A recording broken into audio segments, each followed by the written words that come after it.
મિત્રોને અમારા જય શ્રી કૃષ્ણ.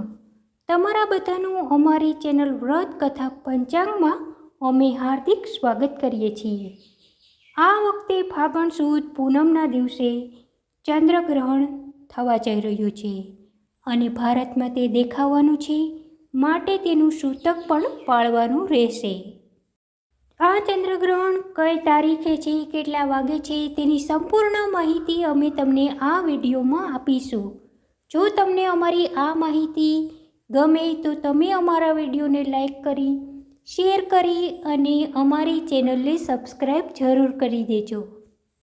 ચંદ્રગ્રહણનો સૂતકકાળ 9 કલાક પહેલાંથી શરૂ થઈ જાય છે, માટે 3 માર્ચ 2026ને મંગળવારના રોજ સવારે 9:39 સૂતકકાળ શરૂ થશે. જ્યારે ગ્રહણ બપોરના 2:14 શરૂ થશે. અંશત ગ્રહણ બપોરે 3:20 રહેશે. પૂર્ણ ગ્રહણ શરૂ સાંજે 4:34. મહત્તમ ગ્રહણ સાંજે 5:03. પૂર્ણ ગ્રહણનો અંત સાંજે 5:32. અંશત ગ્રહણનો અંત સાંજે 6:47 અને ગ્રહણ સમાપ્તિ સાંજે 7:53 થશે. આમ ચંદ્રગ્રહણનો કુલ સમયગાળો તારીખ 3 માર્ચ બપોરે 2:14 શરૂ થઈને સાંજે 7:53 સુધીનો રહેશે. ગુજરાતમાં ચંદ્રોદય સાંજે 6:52 ઉદય થશે. ત્યારબાદ તે આંશિક રીતે ગ્રસિત હશે અને આ ચંદ્રગ્રહણ ગુજરાત સહિત મોટાભાગના રાજ્યોમાં અંશત રીતે, જ્યારે પૂર્વોત્તરના રાજ્યો તેમજ અંદામાન સહિત વિસ્તારોમાં પૂર્ણ રીતે જોવા મળશે. ભારત સહિત વિશ્વમાં કુલ 558 કરોડ લોકો થોડું ઘણું પણ આ ચંદ્રગ્રહણ જોઈ શકાશે. જ્યારે ગુજરાતની વાત કરવામાં આવે તો ફાગણ સુદ પૂનમના દિવસે એટલે કે 3 માર્ચ 2026 અને મંગળવારે ગ્રહણ થશે, જે ભારતમાં પાળવાનું રહેશે.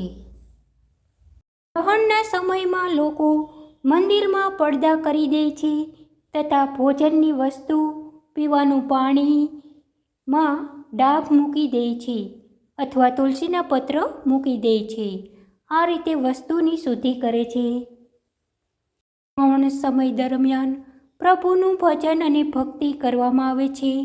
એ સિવાય કંઈ પણ ખાવા પીવામાં આવતું નથી. બાળકો, વૃદ્ધો માટે કેટલીક છૂટછાટ હોય છે, તેમજ ગર્ભવતી સ્ત્રીને આ ગ્રહણથી દૂર રાખવામાં આવે છે, જેથી તેની આડઅસર થાય નહીં. ઘણા લોકો માને છે કે ચંદ્રગ્રહણને આપણે ન જોવું જોઈએ, કારણ કે તેનો આપણને દોષ લાગે છે. જ્યારે ખગોળ વિજ્ઞાનીઓ આ ઘટનાને આકાશીય ઘટના તરીકે માને છે. ગ્રહણ પૂરું થયા પછી માથાબોળ સ્નાન કરવામાં આવે છે. ત્યારબાદ ભગવાનને સ્નાન કરાવી તેની પૂજા અને આરતી કરવામાં આવે છે.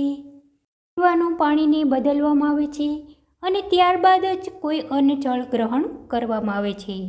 આ રીતે જે લોકો ગ્રહણના વેદને પાળતા હોય છે, તેઓ પૂરેપૂરી રીતે શાસ્ત્રીય રીતે આ ગ્રહણને માને છે, તેમજ તેના નિયમોનું કડક રીતે પાલન કરે છે. આ રીતે જોવા જઈએ તો ચંદ્રગ્રહણ હોય કે સૂર્યગ્રહણ, તેનું ધાર્મિક રીતે ખૂબ જ મહત્ત્વ છે. જ્યારે તેને પાળવાનું હોય છે, ત્યારે તેના નીતિ અને નિયમો ખૂબ જ મહત્ત્વ ધરાવે છે. આમ ફાગણ સુદ પૂનમના દિવસે હોલિકા દહન છે અને તે જ દિવસે ચંદ્રગ્રહણ દેખાવાનું છે, માટે આ ગ્રહણ ધાર્મિક રીતે પણ ખૂબ જ અગત્યતા ધરાવે છે.